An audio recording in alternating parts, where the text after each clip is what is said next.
So India is having a tough time of it during the COVID pandemic.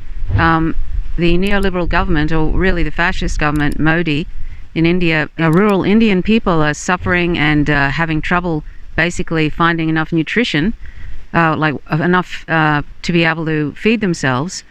The Modi government has brought in and pushed through this terrible farm bill, basically, which deregulates the market and basically lets corporations clean up.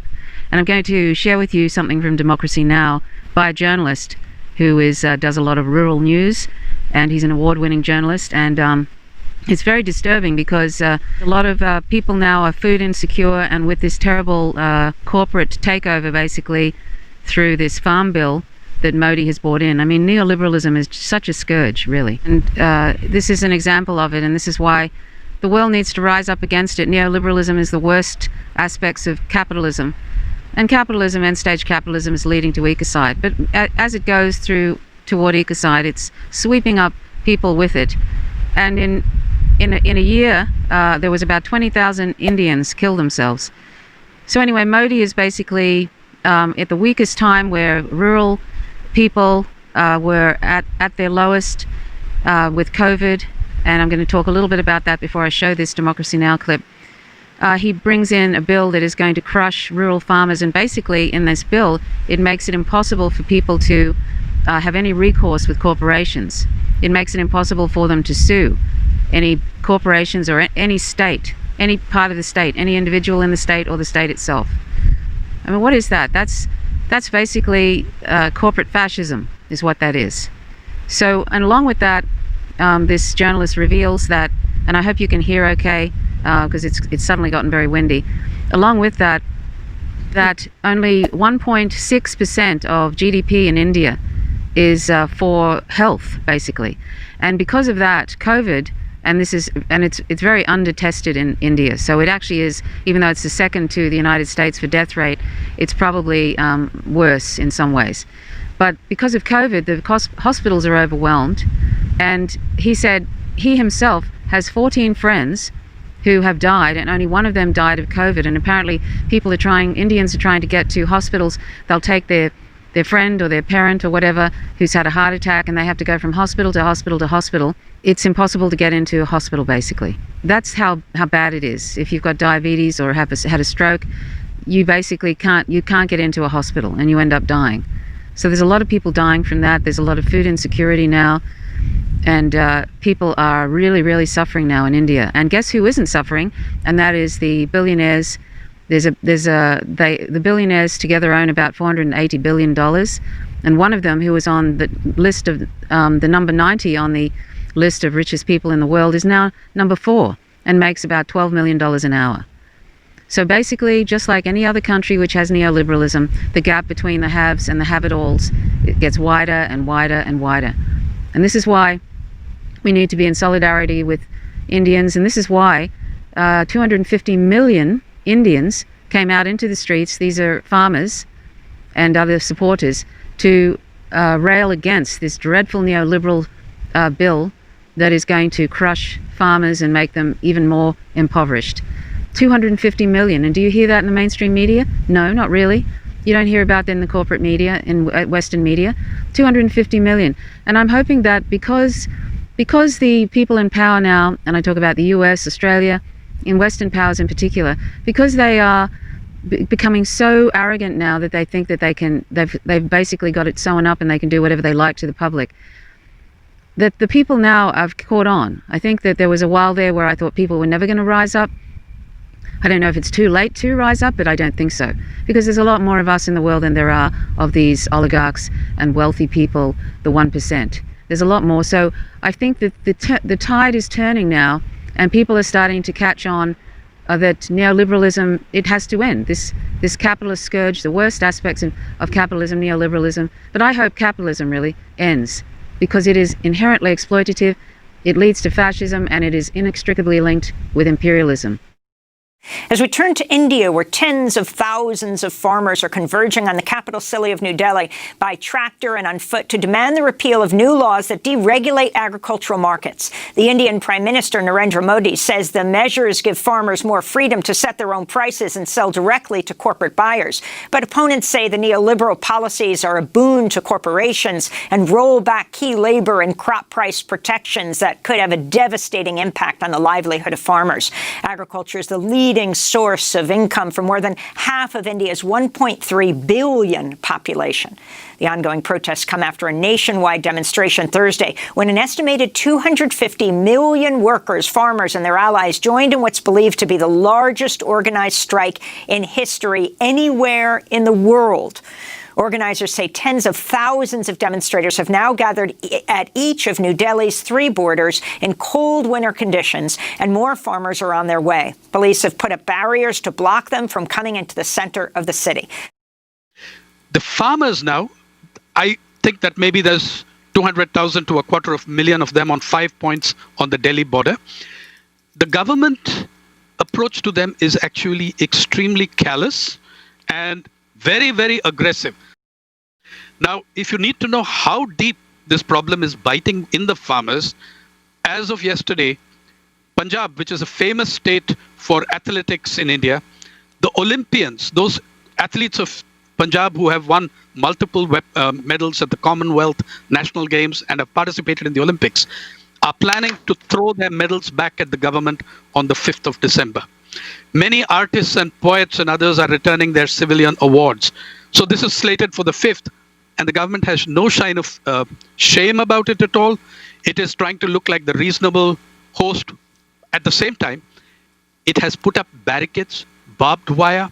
It has dug 10 feet by 10 feet trenches in the national highways to prevent these farmers from reaching Delhi, and have used water cannon and tear gas, water cannon in the coldest winter that Delhi has had. It had its coldest day in 70 years 2 days ago, and you're using water cannons on people, several of whom, those farmers, are in their late 60s and early 70s. On that kind of person, you are using water cannons. There are new papers, studies showing us 76% of the rural population, that is 3/4 of the rural population, cannot afford a nutritious meal. They cannot afford a basic nutritious diet, even if they spend 2/3 of their income on food. Now, apart from that, even if, say, all rural Indians spent 100% of their income on food and nothing else, no transport, health, education, rent, they didn't spend anything of that, it would still mean 63.3% cannot afford a nutritious diet if they spent every last paisa they earned, they got as income. So you're seeing these unbelievable gaps, phenomenal gaps. India ranks 4th or 5th in the list of dollar billionaires in the world and 129th on the UN Human Development Index. So the pandemic has provided, you need to understand one very important thing about the protests.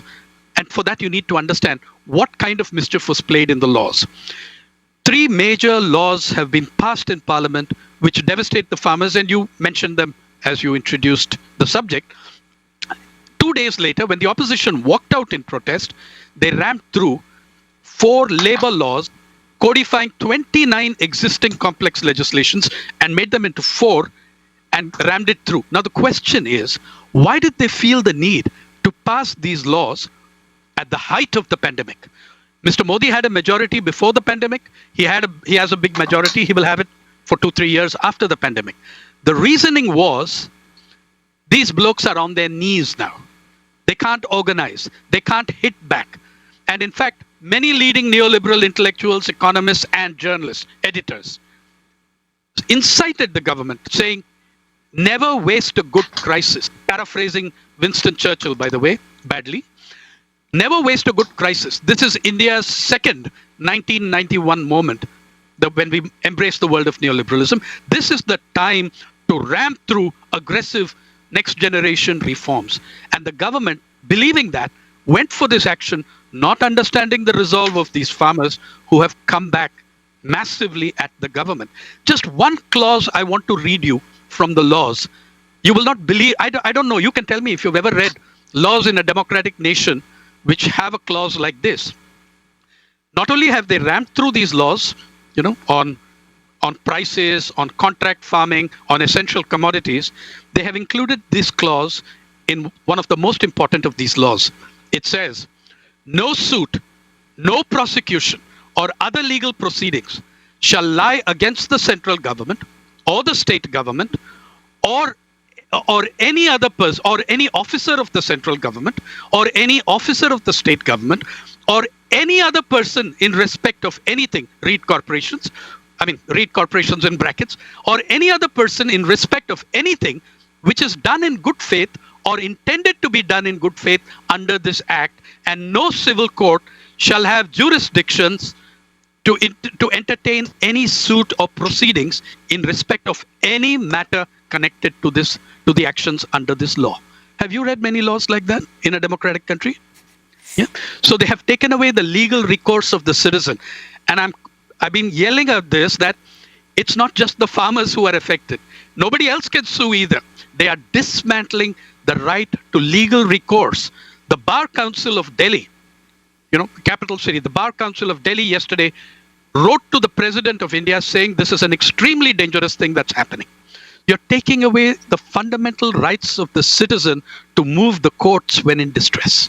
So this is the kind of stuff. And at the same time, the inequalities are deepening.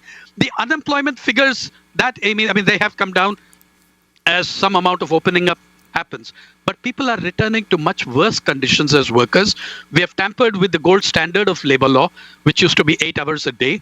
Now you can have 12 hours a day without overtime for the last 4 hours. It'll be at a pro rata thing. You are having a massive, massive class divide in what's happening, with the top 0.01% adding phenomenally to its wealth and a huge amount of distress at the bottom end. Before the lockdown, our days would go like this. We would wake up at 4 in the morning and start to make puris. 4 hours would go in just making these puris. From 3 in the afternoon to 10 at night, we used to do business. By 11 in the night, I would reach home. Then from the next day, the same work, Sergi. Before, work was going well. We were eating properly.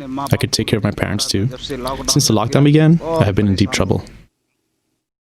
It may be lower than that of the US, but the numbers we have on COVID-19, on infections, on the fatality rates are extremely suspect, barring 1 or 2 states which are very good at following up, tracking, tracing, like a state like Kerala, which has done much better. And a hell of a lot of the testing, we are doing very low levels of testing, and you will get lower numbers.